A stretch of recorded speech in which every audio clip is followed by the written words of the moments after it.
স্বাগত ডিবিসি সংবাদে। আপনাদের সাথে আছি আমি শোভন শাহমিন দিশা। বাংলাদেশের চলমান গুরুত্বপূর্ণ সংস্কার এবং রূপান্তরে পাশে থাকবে জাতিসংঘ। ঢাকায় প্রধান উপদেষ্টার সাথে বৈঠকের পর এক এক্স বার্তায় একথা জানিয়েছেন জাতিসংঘ মহাসচিব আন্তোনিও গুতেরেস।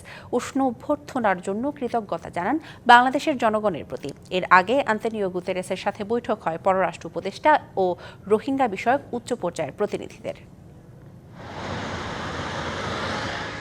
কর্মব্যস্ত জাতিসংঘ মহাসচিব আন্তোনিও গুতেরেসের ঢাকা সফরের দ্বিতীয় দিন শুক্রবার সকালে বসেন পররাষ্ট্র উপদেষ্টা তৌহিদ হোসেন এবং প্রধান উপদেষ্টার রোহিঙ্গা ইস্যু ও অগ্রাধিকার বিষয়ক প্রতিনিধি ড খলিলুর রহমানের সাথে।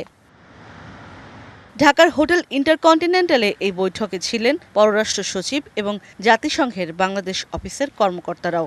আলোচনা হয় রোহিঙ্গা ইস্যুতে। সেখান থেকে জাতিসংঘ মহাসচিব যান প্রধান উপদেষ্টার কার্যালয়ে। তাকে স্বাগত জানান ড মোহাম্মদ ইউনুস। সেখানে ঘণ্টাখানেক বৈঠক করেন তারা। এ নিয়ে সামাজিক যোগাযোগ মাধ্যমে এক্স হ্যান্ডেলে গুতেরেস বলেন, বাংলাদেশের চলমান গুরুত্বপূর্ণ সংস্কার ও রূপান্তরে পাশে থাকবে জাতিসংঘ। এরপর কক্সবাজার যান আন্তোনিও গুতেরেস ও প্রধান উপদেষ্টা। ইশরাত জাহান উর্মি, ডিবিসি নিউজ, ঢাকা। জাতিসংঘ মহাসচিবের কাছে গণহত্যা এবং মানবাধিকার লঙ্ঘনের বিচার চেয়েছে রোহিঙ্গা শিশুরা। কক্সবাজারের উখিয়ায় আন্তোনিও গুতেরেস রোহিঙ্গা ক্যাম্প পরিদর্শনে গেলে রোহিঙ্গা শিশুরা এই দাবি জানায়। জাতিসংঘের মহাসচিব রোহিঙ্গা ক্যাম্প পরিদর্শন ছাড়াও বিভিন্ন কর্মসূচিতে অংশ নেন। এদিকে কক্সবাজার পৌঁছে নির্মাণাধীন আন্তর্জাতিক বিমানবন্দরে দুটি সাইট পরিদর্শন করেন প্রধান উপদেষ্টা ড মোহাম্মদ ইউনুস। এর আগে ঢাকা থেকে জাতিসংঘ মহাসচিবকে নিয়ে কক্সবাজার যান প্রধান উপদেষ্টা ড মোহাম্মদ ইউনুস। দুপুরে 1টায় শাহজালাল আন্তর্জাতিক বিমানবন্দর থেকে বিমান বাংলাদেশ এয়ারলাইন্সের কক্সবাজারে পৌঁছান তারা। বিমানবন্দরে তাদের স্বাগত জানান কক্সবাজার জেলা প্রশাসক এবং পুলিশ সুপার। পরে বেলা 2:30টার দিকে খুরুশকুল জলবায়ু উদ্বাস্তু পুনর্বাসন প্রকল্প পরিদর্শন করেন প্রধান উপদেষ্টা প্রফেসর মোহাম্মদ ইউনুস।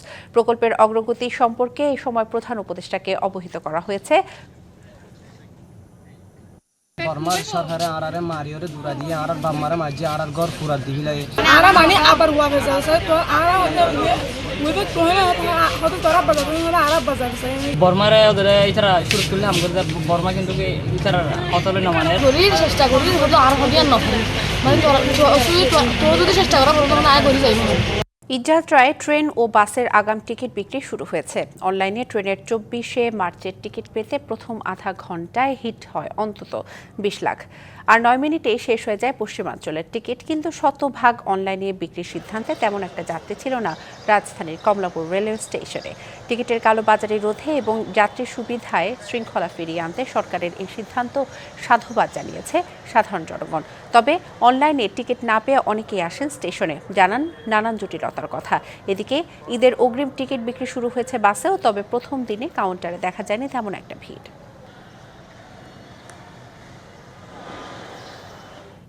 গরমে সবজির দাম আকাশ ছোঁয়া। গেল সপ্তাহের তুলনায় দাম বেড়েছে শীতের সবজি বাঁধাকপি, ফুলকপিরও। এখনও নিম্ন আয়ের ক্রেতার নাগালের বাইরে লেবুর দাম, তবে স্বস্তি আছে ডাল, চিনি, ভোজ্য তেলে। হাতের নাগালে ডিম এবং মুরগির দরও। রাজধানীর বাজারে নিত্যপণ্যের দাম নিয়ে ক্রেতা বিক্রেতাদের মধ্যে রয়েছে মিশ্র প্রতিক্রিয়া। এক সপ্তাহ আগেও লেবু কিনছি 25 টাকা, তাহলে তখন লেবু কম নাই। পণ্যের দাম নিয়ে মুখোমুখি ক্রেতা বিক্রেতা। বিক্রেতা বলছেন গেল বছরের তুলনায় কম সবজির দাম, আর ক্রেতার ক্ষোভ দাম আকাশ ছোঁয়া। একটা লেবু কিনতে পারিনি আমি এই রমজান মাসে, একটা লেবু কিনি না, এই দাম বেশি দেখে। ক্রেতার যত ক্ষোভ তার প্রায় সবটাই সবজির দাম নিয়ে। রমজানের শুরুতে লাগামহীন বেড়েছিল লেবুর দাম, যা এখনো চড়া। বিক্রি হচ্ছে আকার ভেদে 60 থেকে 120 টাকা হালি। বাজারে চড়া দামে বিক্রি হচ্ছে গরম মৌসুমের আগাম সবজি, ঢেঁড়স, পটল, করলা। ঢেঁড়স বিক্রি হচ্ছে 120 থেকে 160, পটল 100, করলা 100 থেকে 120 টাকা কেজি। মৌসুম শেষ হওয়ায় দাম খানিকটা বেড়েছে শীতের সবজি, বাঁধাকপি, ফুলকপিরও। টমেটো ও গাজর 30 থেকে 40 টাকা, আর শসা 60 থেকে 80 টাকা কেজি।